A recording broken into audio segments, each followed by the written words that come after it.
Welcome. Here's a short preview of my new National Exam Prep podcast series designed to help you pass your real estate licensing exam. Please take advantage of this whole complete podcast series because I cover all of the national real estate licensing exam topics. So if you're studying for your exam or even thinking about buying or selling a house, all of this is very valuable information. Here's a list of topics that I cover in my Seller's Property Disclosure podcast. Who should fill out the Seller's Property Disclosure Statement? This is all very testable information. When should it be completed? The answer to that is actually quite different from what actually happens in the marketplace. Your exam is going to ask you, what does the law require? So, what has to be disclosed?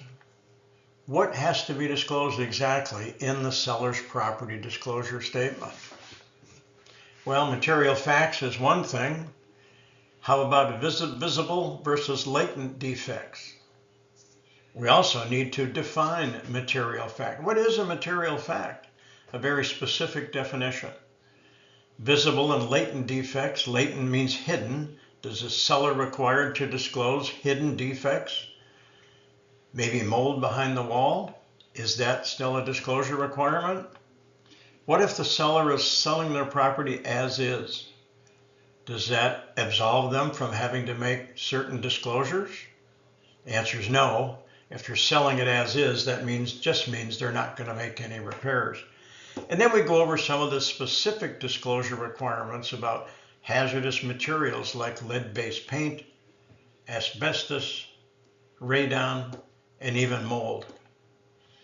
And a short discussion about two acts that were covered a few years ago to cover hazardous material waste sites, CERCLA and SARA. We'll tell you what you need to know about the exam for those. So take a minute when you have a chance, review my podcast for seller's property disclosure. Well, here's a list of all 10 national exam topics. I have a podcast for each one of these on my YouTube channel at Not Tom's Next Level Real Estate. Check those out and notice that I've also added an Exam Insights and Strategies podcast for those of you taking your exam soon. So as always, feel free to like, share, and subscribe to my channel. I'm always open to positive and negative comments. Let me know if there's something in particular you'd like to see. Good luck and pass those exams.